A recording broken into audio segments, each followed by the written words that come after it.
제19편 부도지 34회 은나라의 마지막 폭군 주왕과 귀자동래. 폭군 은나라 주왕.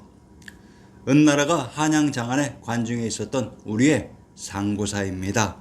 이 은나라의 역사를 현재의 차이나에 조작 입혀놓고 그곳에서 은주왕의 폭정에 의해 기자가 반도로 도망쳐왔다고 조작했던 것입니다. 조작된 역사는 그것의 실상과 위치를 제자리로 돌려놓으면 됩니다. 자, 기자 동네에 조작된 역사 속으로 들어가 봅시다. 미작에는 은나라 제을의 맏아들로 제주의 서용이다. 제위에 오른 주왕은 혼매하고 정사를 돌보지 않고 음란한 생활에 사치를 즐겼다. 미자가 여러 번 간했으나 주왕이 듣지 않았다. 덕을 쌓아 제후들로부터 신망을 얻은 서백의 창이 구국을 멸하는 것을 보고 그 화가 이르게 될 것을 두려워한 조이가 주왕에게 고했다. 주왕이 듣고 말했다. 나는 천명을 받고 태어났는데 그가 어찌할 수 있겠소. 그러자 미자는 간언으로 주왕을 깨우칠 수 없다고 생각하고 스스로 목숨을 끊으려고 했다. 주왕 곁을 떠난 미자는 스스로 결정을 못하고 태사와 소사에게 물었다. 은나라는 이미 깨끗하고 밝은 정치가 이미 사라져 천하를 다스릴 수 없게 되었습니다. 우리들의 조상들은 세상에 많은 공업을 일으켜 놓았습니다. 그런데 주왕은 주연에 빠져 맛있는 음식과 술에 탐닉하고 오로지 아녀자들의 말만으로 탕왕이 이룩한 덕치를 무너뜨리고 있습니다. 은나라 조정의 신하들은 그 직위가 높고 낮거나 크거나 작거나 모두 초야에서 남의 물건을 훔치는 일을 즐겨하며 난을 일으켜 그 윗사람들을 범하고 있습니다. 또한 조정 대신들은 서로 상대방의 잘못을 본받아 따라하기 바쁘며 법을 어기고 기강을 어지럽혀 사람마다 죄를 짓지 않는 사람이 없으나 잡히는 사람은 하나도 없고 일반 백성도 따라서 일어나 서로 원수로 지내고 있습니다. 지금 법도와 제도를 잃어버린 은나라의 모습은 마치 강을 건너기 위해 배를 탔으나 어구를 찾지 못해 표류하고 있는 것과 같습니다. 은나라가 망하는 것은 시간 문제입니다. 미자가 계속 말했다. 태사요 소사요, 나는 장차 어디로 가야 하며 누구를 따라야 합니까? 우리들의 은나라는 어떻게 해야 보존할 수 있겠습니까? 그대들이 나를 깨우쳐주지 못해 내가 불의에 빠지게 된다면 그때는 어떻게 하겠습니까? 태사가 말했다.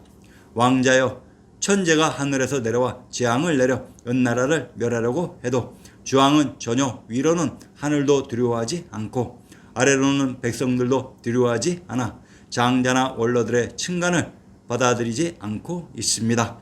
심지어는 은나라 백성들조차도 천지신명의 뜻을 어기고 그 제사도 소홀히 하고 있습니다. 지금 몸을 바쳐서 나라가 잘 다스려진다면 후회가 없겠으나 몸이 죽어도 결국은 나라는 다스려지지 않게 되니 멀리 다른 땅으로 가서 사는 것만 못할 것입니다. 미자가 그 말을 듣고 나라를 떠났다.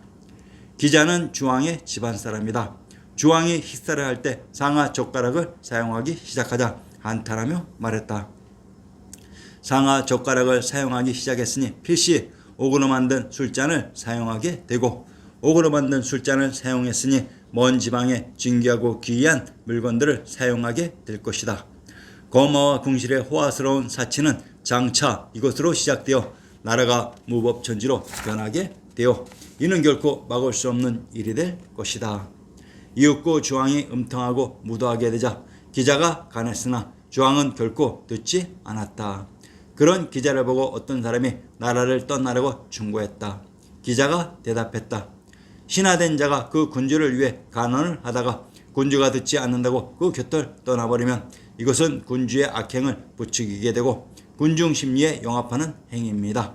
저는 차마 그렇게는 하지 못하겠습니다. 그리고는 기자는 머리를 풀어헤쳐 산발하고 미친 사람처럼 가장한 후에 남의 노예가 되었다. 은나라를 멸한 주무왕이 감옥에 갇힌 그를 석방하자 은거하여 검은고를 타며 자기의 슬픔을 달랬다. 그래서 그때 그가 부른 노래는 기자조라는 공명으로 지금까지 전해지고 있다. 왕자 비간 역시 주왕의 집안 사람이다. 주왕에게 가난한 기자가 주왕이 듣지 않자 남의 노예가 되는 모습을 보고 말했다. 군주가 죄를 짓고 있는데 죽을 각오로 간하지 않는다면 장차 백성들이 피해를 입게 된다. 그런데 백성들이 무슨 죄가 있단 말인가? 그래서 주왕에게 달려가 간언을 했다. 주왕이 대노하며 말했다. 내가 듣기에 성인의 심정에는 7개의 구멍이 있다고 했는데 사실인지 내가 봐야겠다. 주왕이 비간을 죽여 그의 심장을 꺼내어 살폈다. 미자가 말했다. 부자는 고륙의 종으로 군주와 신하는 의로서 맺어져 있고 때문에 부친이 잘못을 범하면 그 아들이 계속해서 간해야 하고 그래도 듣지 않으면 마땅히 그 뒤를 따르면서 곡을 하면 되지만 남의 신하된 자가 여러 번 권해도 그 군주가 듣지 않게 되면 을을 쫓아 그 곁을 떠나면 될 뿐이다. 그리고는 태사와 소사가 권한바대로 나라를 떠났다. 주무왕이 주왕을 정벌하여 은나라와의 싸움에서 이기자 미자는 은나라 왕실의 제기들을 가지고 군문으로 나아가 우통을 벗고 양손을 뒤로 묶게 한 후에 사람을 시켜 왼쪽에는 양을 끌게 하고 오른쪽에는 모를 들게 하고는 무릎으로 기어 앞으로 나아가 무왕에게 구했다. 그러자 무왕이 미자를 용서하고 예전의 자기를 돌려주었다. 무왕이 주왕의 아들 무경 녹보를 은혜 고지에 봉하여 은나라 손자들의 제사를 지낼 수 있도록 하고 관숙과 채숙으로 하여금 보좌하도록 했다. 무왕이 죽었으나 그 아들 성왕이 나이가 어려 주공단이 섭정에 올라 주나라의 국정을 대리했다. 관숙과 채숙이 주공단을 의심하여 무경과 함께 난을 일으켜 성왕과 주공을 공격했다. 주공이 성왕의 명령을 빌려 무경과 관숙을 주살하고 채숙을 나라 밖으로 추방했다. 그리고 주왕의 서형 미자계를 은나라의 구지에 봉하여 은나라의 손자들의 제사를 계속 받들도록 했다. 미자계는 미자 지명을 지어 널리 알리고 송나라를 건립했다.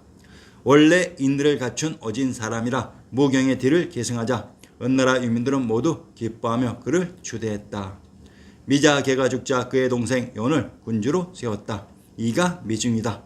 미중이 죽고 그의 아들 송공계가 뒤를 잇고 계가 죽자 그의 아들 정공신이 군주의 자리에 올랐다.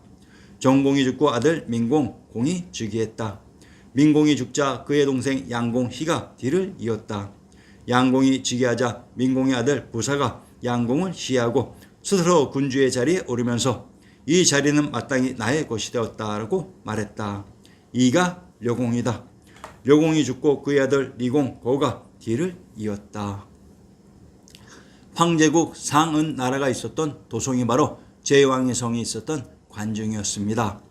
이곳에서 은나라의 마지막 주왕의 폭정을 참지 못하고 천조가 있었던 지금 거리의 개경서울로 도망온 것을 기자동네라고 합니다. 이러한 것을 이용해 현재의 차이나에서 반도로 도망한 것으로 조작했던 것입니다. 기자가 실천한 8조 법금이 천웅에 도였는데 무슨 천웅의 법과는 절대로 용납할 수 없다느냐 하는 역사 조작을 세트로 하고 있습니다.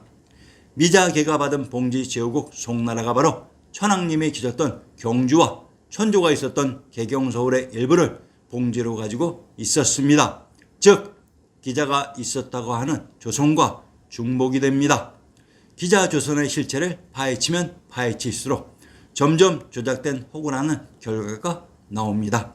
즉 없었던 역사를 지어냈다는 것입니다. 사례벌. 기자가 있었던 사례벌이 설화벌이라고 합니다. 경상도 경주의 군명을 진한, 설화벌, 사로, 신라, 낭랑계림, 월성, 동경, 금호, 문천이라고 부릅니다. 경상도 경주의 군명을 설화벌이라고 합니다. 그러면 비록 조작된 역사이지만 경상도 경주에 기자가 있었다는 것을 입증해 드리겠습니다. 경주는 천황님이 계셨던 곳이라고 했습니다. 동학의 경전 중 천황님이 계셨던 곳에 지명인 용담유사를 인용합니다. 국호는 조선이요, 의포는 경주로다. 성호는 월성이요, 수명은 문서로다. 기자 때 왕도로서 1000년 아닐런가. 동도는 고국이요, 한양은 신부로다. 현 조작된 역사에서는 기자 조선이 평양에 있었다고 했습니다. 그런데 동학의 경전인 동경대전에서는 기자 때의 왕도를 동경인 경주라고 합니다. 기자는 제후의 이름이 아니라고 했습니다. 아마도 우리의 천황님들을 기자라는 제후로 만들어 그 존재를 삭제시켰던 것 같습니다. 전라도 한평의 군명을 굴레, 닭이, 한풍, 모양, 모평, 기성이라고 합니다. 한평의 군명 기성이란 바로 기자조선의 무대로 우리 역사서에는 평안도 평양, 전라도 한평, 경상도 경주에 기자조선의 그 기성이 있었다고 합니다. 자, 그러면 그 잘난 강단사학자들 이것 한번 해명해 보시기를 바랍니다. 경상도 경주의 군명이 동경으로 동도와 동일한 지명이며 한양을 신부라고 합니다. 경도인 서울을 신씨개천의 무대 귀신 신자의 신씨 신도라고 했으며 왕부의 중심이 있었던 한양장안의 중심 관중을 새신자의 신도라고 했습니다. 기자가 있었다고 하는 서라벌이 천황님이 기졌던 동경의 경주였습니다. 기자 조선이 실제로 있었으면 사마천의 사기에 등장해야 합니다.